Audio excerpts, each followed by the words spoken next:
Welcome to Bible for Modern Minds podcast.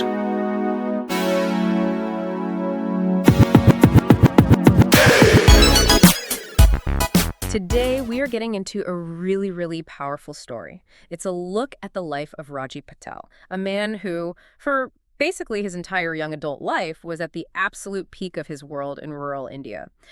Our source for this is a very personal narrative of his journey as a high caste Brahmin priest.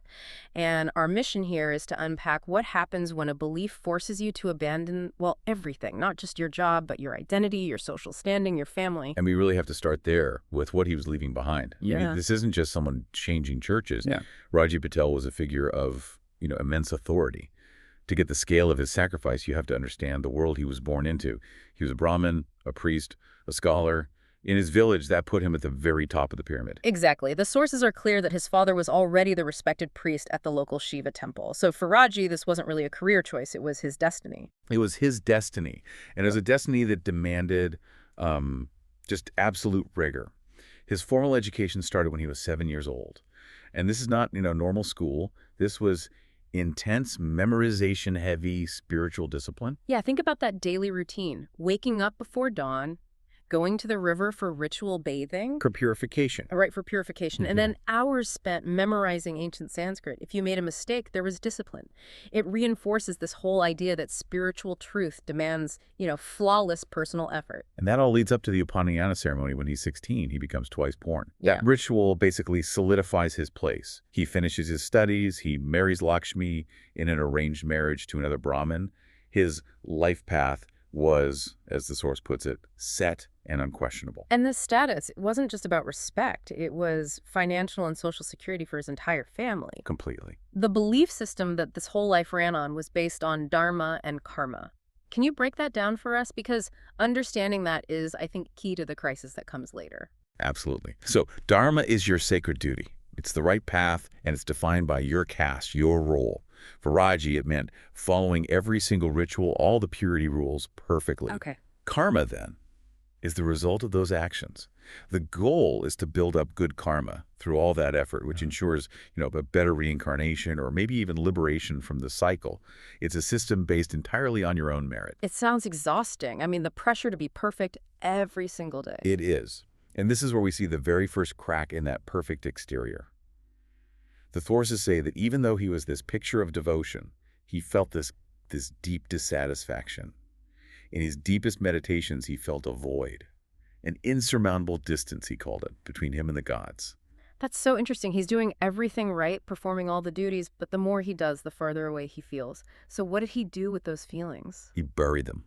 He told himself they were negative temptations. I mean, a Brahmin priest having doubts. It was unthinkable in his world. He couldn't show that kind of vulnerability. So that internal conflict was already there. But the real breaking point, the thing that forced it all out into the open, happened when he was 27. His father got very sick. And this immediately becomes a spiritual crisis. Yeah. They are the religious experts, right? They did everything. Countless healing rituals, expensive sacrifices. They consulted astrologers.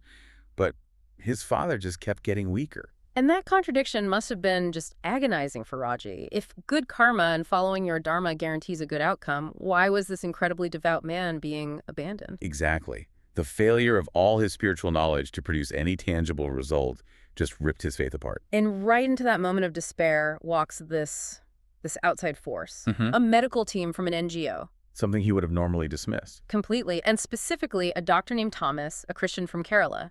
He gives Raji's father medicine that actually brings him some comfort, something all the rituals couldn't do. And Raji sees something in Thomas. He calls it a genuine serenity. So he asks him about it, and Thomas talks about his faith in Jesus. And Raji's first reaction is exactly what you'd expect from a high caste scholar. He just dismisses it. A foreign faith, he calls it. He thinks it's only for the lowest castes. A total social and intellectual rejection. But as you said, desperation changes things. And that night, exhausted and questioning everything, he has this incredibly powerful dream. The labyrinth. And the imagery is just perfect, isn't it? It's so powerful.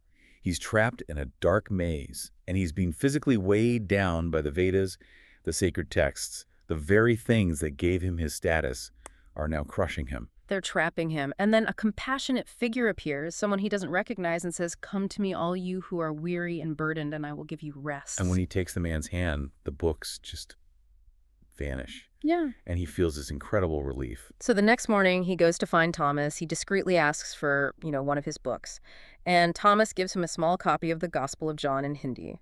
And the risk here is just huge. For a Brahmin priest to be caught with this, it's scandalous. He has to hide on the temple terrace at night to read it. This is really the core of the intellectual struggle. You have his whole life, his entire Hindu worldview based on rituals, purity, and earning your salvation through personal effort, through karma. And then you have the gospel, which talks about unconditional love, forgiveness, and salvation as a free gift, based on grace, not on your performance. It's a complete 180 from his entire life's work. But the thing that really grabbed him and also disturbed him was the exclusivity, the claim that Jesus is the way, the truth, and the life. Right, because he was raised in a pluralistic system, many paths, one goal.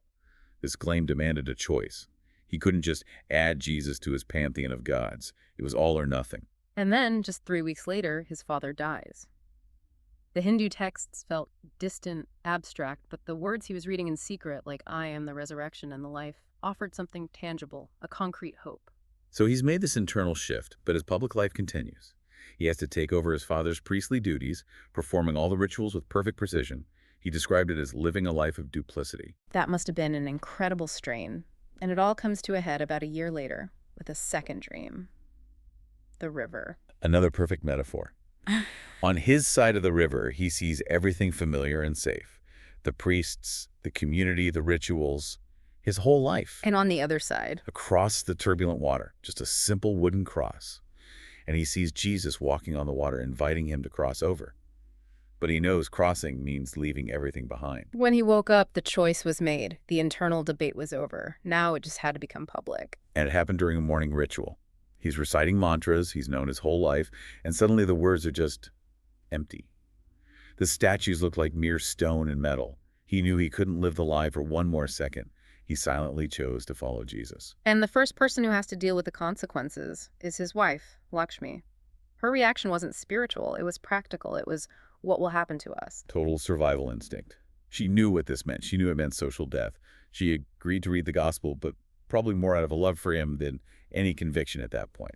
And that social death came fast. Rumors started, his uncle confronted him, and then he was summoned before the village council. This was the official trial. The accusations were brutal. Betrayal, defilement, corruption by foreign influence. So what did the sentence, the excommunication, actually mean? For someone like you or me, what are the real-world consequences? It's essentially civil death. You're an outcast. No one can sell you food. You can't use the village well. Your children can't marry. You are spiritually contaminated, and so you become a literal untouchable. They got home and found "Traitor, leave our village" painted on their wall. So before dawn the next day, they just left. Head for Bangalore to find Thomas with almost no money and no plan.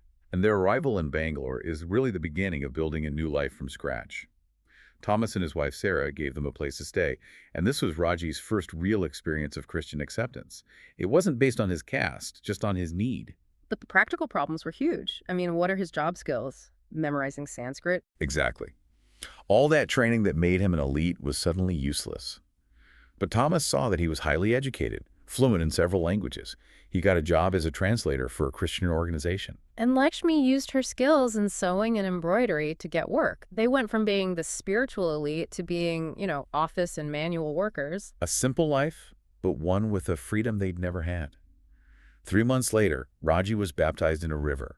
He said it was a joy he couldn't describe, a real cleansing that no ritual had ever given him. And his transformation, plus the friendship of Sarah, convinced Lakshmi. A month later, she was baptized too. She crossed that river with him. And here's the amazing part. Later, Raji's old life became a new tool. He started using his deep knowledge of Hindu texts and culture to build bridges, to talk to other Hindus, to help other converts. So the very training that trapped him in that labyrinth dream Became the key to his new purpose. He started to see his Brahmin upbringing not as a mistake, but as preparation. And there was a moment of reconciliation. They went back a year later to see his dying mother, and she asked him to pray for her, not to the Hindu gods, but to his knew God. A quiet, powerful moment of acceptance, A few years later, they had a daughter. They named her Grace. which perfectly sums it up. He moved from a system of merit to a system of grace. And Raji said that his greatest gift was that his daughter, Grace, would grow up free from the suffocating restrictions of the caste system. That was the ultimate gain. So for you, the listener, the final thought is this. Raji's story shows that sometimes finding a deeper truth requires sacrificing the comfortable life we've built. He had to give up his status, his security, everything. His story is all about that decision to cross the river, to leave the safe shore for the unknown. So we'll leave you with this question. If you identify with that spiritual surge, what traditions, what beliefs, or even what expectations might be your safe shore? What's your personal sacred river that needs crossing?